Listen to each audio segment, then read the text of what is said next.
Hi hello dears, പപ്പടം വെച്ചിട്ട് ഒരു അടിപൊളി കറി ഉണ്ടാക്കി നോക്കിയാലോ ഇന്ന്.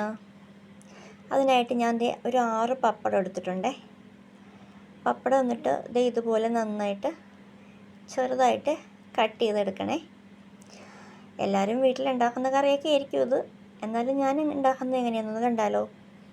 ഇനി ഇതിലേക്ക് ആവശ്യമായ ബാക്കി സാധനങ്ങൾ: ഒരു വലിയ സവാള ഞാൻ ചെറുതാക്കി അരിഞ്ഞു വെച്ചിട്ടുണ്ട്, 2 പച്ചമുളക് എടുത്തിട്ടുണ്ട്, ഇഞ്ചി, ഒരു 5 അല്ലി വെളുത്തുള്ളി, കുറച്ച് കറിവേപ്പില. ഇതിൽ പച്ചമുളകും ഇഞ്ചിയും വെളുത്തുള്ളിയും ഒന്ന് ചതച്ച് വെക്കണേ. ഇനി നമുക്ക് ഫ്ലെയിം ഓണാക്കി എണ്ണ ചൂടാകുമ്പോൾ നമ്മൾ കട്ട് ചെയ്ത് വെച്ച പപ്പടയില്ലേ, അതങ്ങോട്ട് വറുത്ത് മാറ്റി വയ്ക്കുക ആദ്യം. പിന്നെ ഈ കറി ചോറിൻ്റെ കൂടെ മാത്രമല്ല കേട്ടോ, ചപ്പാത്തിയുടെ കൂടെയോ അപ്പത്തിൻ്റെ കൂടെയോ ഒക്കെ നമുക്ക് ഉപയോഗിക്കാവുന്നതാണ്. അപ്പം ഞാൻ പപ്പടം എല്ലാം വറുത്തിട്ടുണ്ട്. ഇനി ഇത് മാറ്റി വയ്ക്കാം. നമുക്ക് ഈ എണ്ണയിൽ തന്നെ കടുക് പൊട്ടിച്ച് സവാള വാട്ടാനിടാം. അപ്പോൾ എണ്ണ ചൂടായി ഞാൻ കടുക് ഇട്ട് കൊടുത്തിട്ടുണ്ട്. കടുക് പൊട്ടി ഈ സവാള ഇട്ട് കൊടുത്ത് ഇനി സവാള നന്നായിട്ടൊന്ന് വാട്ടിയെടുക്കാം.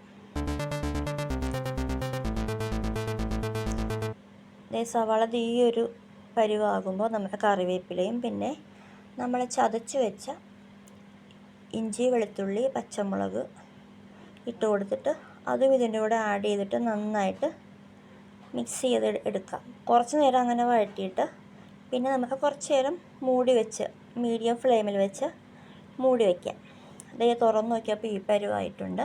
ഇനി ഇതിലേക്ക് നമുക്ക് പൊടികൾ ആഡ് ചെയ്യണം. അതിനാദ്യം കുറച്ച് ഉപ്പ്,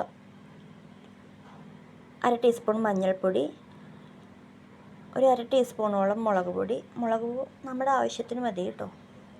പിന്നെ 1 ടീസ്പൂണോളം മല്ലിപ്പൊടി. ഞാൻ 1 ടീസ്പൂൺ ഇട്ടല്ലേ, കുറച്ച് അങ്ങനെ 1 ടീസ്പൂൺ തികയാത്തത് കൊണ്ടാണ് പിന്നെ ഇട്ടത്. ഇനി ഇത് എല്ലാം കൂടി, ഈ പൊടികളെല്ലാം കൂടി പച്ചമണം മാറുന്നത് വരെ നന്നായിട്ടൊന്ന് ലോ ഫ്ലെയിമിൽ വെച്ചൊന്ന് വാട്ടി കൊടുക്കണേ. അപ്പോൾ ഈ ഒരു പരിവാകുമ്പോൾ ഒരു 2 ഗ്ലാസ് വെള്ളം ഇതിലേക്ക് ഒഴിച്ചു കൊടുക്കണം. അപ്പോൾ ഈ മിക്സിലേക്ക് ഒഴിച്ചു കൊടുത്ത വെള്ളം നന്നായിട്ട് തിളച്ച് വന്നിട്ടുണ്ട്. ഇനി ഈ തിളച്ച വെള്ളത്തിലേക്ക് നമ്മൾ നേരത്തെ വറുത്ത് വെച്ച പപ്പടം ഉണ്ടല്ലോ, അത് ചേർത്ത് കൊടുക്കാം. പപ്പടം ഞാൻ മൊത്തമായിട്ട് ചേർത്തിട്ടുണ്ട്. എന്നിട്ട് നന്നായിട്ടൊന്ന് ഇളക്കി കൊടുക്കണേ. ഇപ്പോൾ നമുക്ക് ലോ ഫ്ലെയിം വേണ്ട, മീഡിയം ഫ്ലെയിം വെക്കാം. മീഡിയം ഫ്ലെയിമിലിട്ട് ഇങ്ങനെ കൈ എടുക്കാതെ ഇങ്ങനെ ഇളക്കിക്കൊണ്ടേ ഇരിക്കണം. മിക്സ് ചെയ്ത് പപ്പടം നന്നായിട്ട് മിക്സ് ചെയ്ത് നല്ല കുറുകി വരണം.